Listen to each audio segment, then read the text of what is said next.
बदकिस्मती के साथ उनके इर्द गिर्द खोटे सिक्के जो उनकी जेब में हैं, जब मैं देखता हूं उनको तो मुझे अपने आप पे घिन आती है। किन की बात कर रहे हैं? उन लोगों की जो खान को बेचते हैं। कौन बेचता है? जो कैश कराते हैं खान को और खान के इर्द गिर्द मंडलाते रहते हैं, और उनको इस बात का एहसास नहीं है कि कायदे आजम के बाद अगर कोई लीडर मिला है तो इमरान खान की सूरत में मिला है। आप मेरे से बहुत बड़े हैं, आपने भुट्टो को भी देखा, भुट्टो को आपने कैसा पाया? भुट्टो को मैंने देखा, मैंने वोट भी डाला 71 की उस इलेक्शन में, लेकिन वोट डालने के बाद मैं कुछ पछताया था कि उसने कुछ काम ऐसे किए, बहुत से काम अच्छे किए, लेकिन कुछ काम उसने भी ऐसे ही कर दिए कि जो उसने अपनी ज़ात को फ़ायदे देने के लिए किए थे। लेकिन उसके बाद हम भी ये जो पट्टे डालती है ना हमारे सरकारी इदारों को अमेरिका, हम भी उनके झांसे में आके हम भी वो 9 सितारों वाली महफिल में शामिल हो गए थे। क्यों कि भुट्टो ने भी वो ऐसी कॉन्फ्रेंस बुलाई थी। भुट्टो ने भी कहा था डॉलर को छोड़कर और अपने रियाल और दिनार में आप तेल का सौदा करें। और उस वक़्त के जो अमेरिका के वज़ीर ख़ारजा थे हेनरी किसिंजर, उसने एक लेटर लिख दिया था भुट्टो को कि तुमने ओआईसी कॉन्फ्रेंस नहीं, अपनी मौत बुलाई है अपनी। और वो भी लेटर लहराते लहराते वो इनकी भीड़ चढ़ गया। आलम बिके, जज बिके उस वक़्त भी। चलें, भुट्टो साहब ने तो उसकी जो सज़ा पाई वो तो शहादत और फांसी की सूरत में पाई। हाँ। इमरान खान साहब अब उन्हीं यूएस डिप्लोमेट्स और उन्हीं यूएस के एम्बेसडर्स को बुला भी रहे हैं, उनसे मुलाकातें कर रहे हैं। फवाद चौधरी उनसे मिल रहे हैं, वो जाकर पैसों की भी बात करते हैं केपी के अंदर, और उनको भी बड़ी वार्म वेलकम और ऐसे रेड कारपेट बिछाकर। छोटी सी मुझे, मैं समझ गया हूँ। और इस्टेब्लिशमेंट को वो कह रहे हैं, यूएस डिप्लोमेट से कह रहे हैं कि बराए मेहरबानी हमारी इस्टेब्लिशमेंट से कहें कि इलेक्शन करा दो फाइन। जिसको 1 साल आप रगड़ते रहे, आप उन्हीं के जरिए जाकर इस्टेब्लिशमेंट को आज भी रगड़ते हैं, ये मत भूलना। खान साहब उनको सलूट नहीं करेगा। आप देखेंगे जब भी खान जाएगा वो खान से झुक कर मिलेंगे, सलूट करेंगे खान को। वो तो उनका आईनी और कानूनी फर्ज है ना। हाँ, हमारे लोग क्या करते हैं, वहाँ जाके लेट जाते हैं। मैं सारी ज़िंदगी में आपको आज बता दूं, मैं 13 साल अमेरिका में रहा हूं। मैंने वहाँ पे 13 साल ज़िंदगी गुजारी है। मैं वो लेविश लाइफ छोड़ के अपने इस नेक मकसद खान साहब के विजन के साथ खड़ा हूँ। तो ये जो अभी इलेक्शंस की सारी बाज़गश चल रही है कि इलेक्शन नहीं होंगे, आज पैसे भी नहीं दिए, तो क्या कर लेंगे आप अगर वो इंशाल्लाह होंगे। कुछ 10 दिन लेट हो सकते हैं। हमें सुप्रीम कोर्ट पर पूरा इत्मीनान है कि इंशाल्लाह इलेक्शन होंगे। लेकिन इसी चीफ जस्टिस आगे चली गई है ना बात। नहीं, सुप्रीम कोर्ट के हाथ में है। समझाता हूँ मैं आपको, थोड़ा समझा दे। वो ये है कि जब फाइनेंस ने जो पैसे स्टेट बैंक ने जारी करने होते हैं तो वो पार्लियामेंट की मंजूरी से जारी करने होते हैं। अब वो मंजूरी पार्लियामेंट ने देने से इनकार कर दिया है, और आप कहीं पर भी चले जाएं दुनिया के किसी कोने में भी, तो पार्लियामेंट हमेशा सुप्रीम कोर्ट से ज़्यादा सुप्रीम और सॉवरेन होती है, क्योंकि वो कानून जिसको सुप्रीम कोर्ट देख रही है वो बना के ही पार्लियामेंट ना, मेरी बात सुने। जब चीफ जस्टिस उमर अताब बंदियाल ने बुला के उसको पूछा स्टेट बैंक को कि भाई पैसे अब इशू करेंगे, उसने उस वक्त क्यों नहीं कहा कि मुझे उनकी परमिशन चाहिए? परमिशन तो चाहिए ही उनकी ना। जब उसने कहा कि मुझे, मैं भेज दूंगा, मैं दूंगा पैसे, फिर उसके बाद इस हुकूमत ने उसको प्रेशराइज किया और जिनके गलों में पट्टा डाला हुआ है उन्होंने कहा, मजबूर किया कि आप इस तरफ इसको धकेल दें। क्या बात करते हैं? हम बच्चे हैं, 70 साल से हम देख रहे हैं इनको। किस जगह पे इन्होंने रोल अदा नहीं किया। कहते हम न्यूट्रल हैं, न्यूट्रल नहीं है कोई। ये पार्टिसिपेटर हैं, ये पूरी पूरी पार्टिसिपेट करते हैं। अवाम को भूखा और नंगा कर दिया इन्होंने। तो आपको नहीं लगता कि इस न्यूट्रलिटी को या फिर इनके जो किरदार है इसको ख़त्म करने के लिए, इस किरदार को ख़त्म करने के लिए इंशाल्लाह अवाम उठेंगे, भूल जाएंगे तहरीर स्क्वायर, अच्छा। और भूल जाएंगे ईरान को भी। आपकी इतनी उम्र है माशाल्लाह, लेकिन मेरा एक छोटा सा तज्जिया ये है या मेरी एक राय ये है कि ये अवाम के निकलने से तो चलें, जो होगा सो होगा।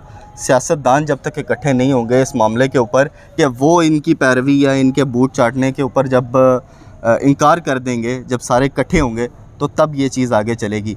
तो क्या इमरान खान साहब को आगे मिलकर सबसे ये बात नहीं करनी चाहिए, मुत्तहिद होकर सिर्फ ये फैसला कर लें? बात करते हैं, वो कहते हैं कि सबसे पहले बात करो कि हमारी चोरी चिकारी को हम माफ नहीं करेंगे। हो गई माफ, उस पे बात नहीं होगी। वो कर दी उन्होंने माफ। हाँ। वो हुकूमत में आ भी गए, उन्होंने माफ भी कर दी। किन्होंने माफ कर दी? अपने आप को उन्होंने माफ करा लिया, खत्म हो ना ना ना ना, ये तो बात ही नहीं। वो ये बात सामने रखते हैं जब इलेक्शन हो, अब इसको नहीं छेड़ेंगे हम।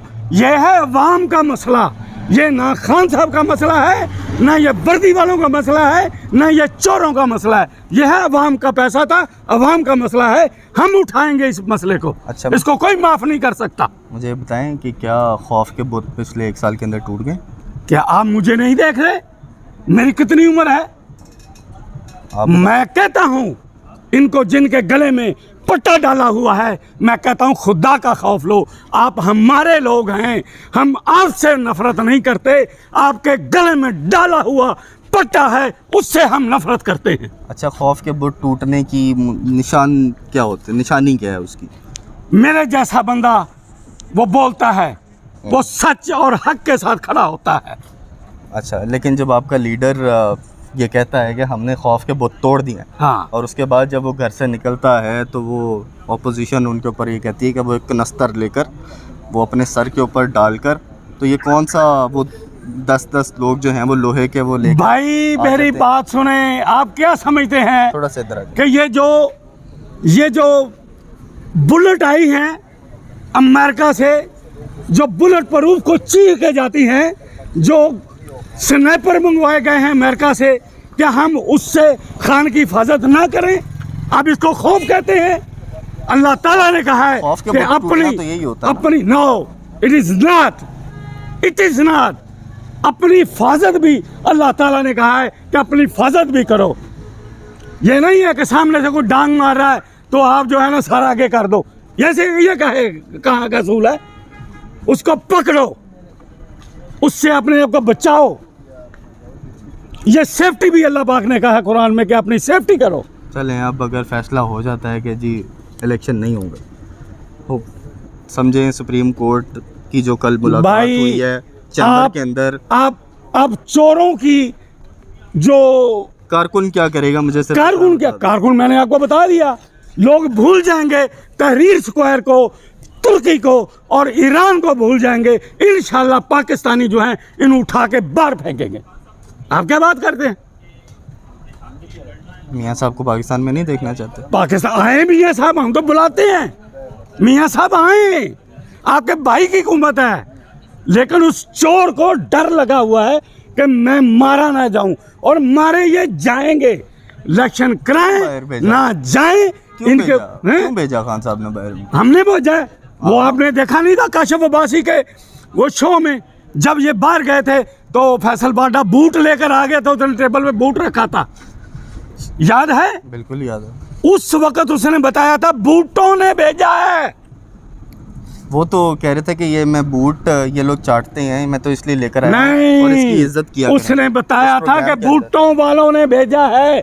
वीडियो निकाल के देख लो, इन्होंने भेजा है नवाज शरीफ को। तो वो तो कह रहे, खैर मुझे बड़ी अच्छी तरह से याद है कि वो काबीना की मंजूरी थी, और काबीना का खत जो है मेरी बात सुनो, मेरी बात के अंदर क्या था? खान साहब आपसे भी गुजारिश है, आपको जब अदम एतमाद लाया गया, जितने भी आपने पीपल पार्टी और जमात इस्लामी के लोग भर्ती किए हुए थे, उन्होंने 40-40 करोड़ 25-25 करोड़ लेकर आपको अदम एतमाद में घुसेड़ा। अदम एतमाद आपके खिलाफ किया। पैसे जमात इस्लामी और पीपल पार्टी वालों ने लिए। आज भी वो लोग आपके कंधों पर सवार हैं, इनको उतार कर नीचे फेंकें।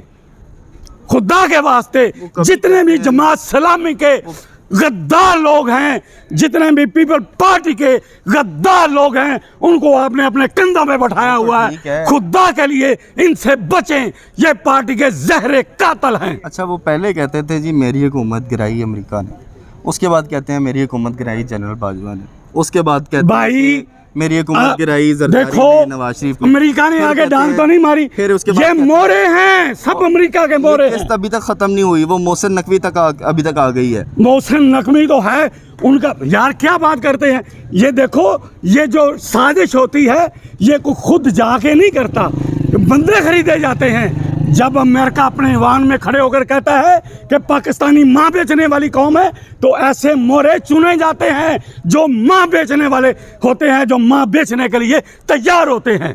ये सब माँ बेचने वाले तैयार मोरे हैं अमेरिका के, और खरीद रहा है, वो पैसे दे रहा है, ये डॉलर ले रहे हैं। आपके भूल गए हैं उस वक्त को?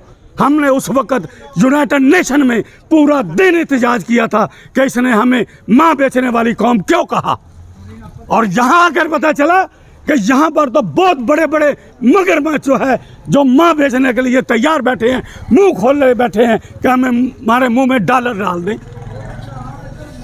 चलें, वैसे भी पाकिस्तान को थोड़ी सी डॉलर की जरूरत तो है। अरे भाई, आज ये पट्टे वाले लोग डॉलर खरीदना बंद कर दें, बाहर भेजना बंद कर दें, आज हमारे मुल्क में रुपया मुस्तकम होगा। मैं आपको गारंटी और दावे से कहता हूँ, रुपया उस वक्त तक मुस्तकम नहीं होगा जब तक ये पट्टे वाले और ये किराए के सियासतदान जो लाकर नाफज हमारे ऊपर बैठाए गए हैं, जब तक इनको लगाम नहीं डाली जाएगी, इनको उतारा नहीं जाएगा, डॉलर कभी भी नहीं रुक सकता, पैसा कभी भी हमारा रुपया मुस्तकम नहीं हो सकता। ये तमाम जो इकोनॉमिक्स ये समझा रहे हैं, अगर इससे आप लोग इत्तेफाक करते हैं तो ज़रूर कमेंट्स के अंदर बताइएगा। फ़िलहाल शेख अहमद को दीजिए इजाज़त। अल्लाह हाफ़िज़।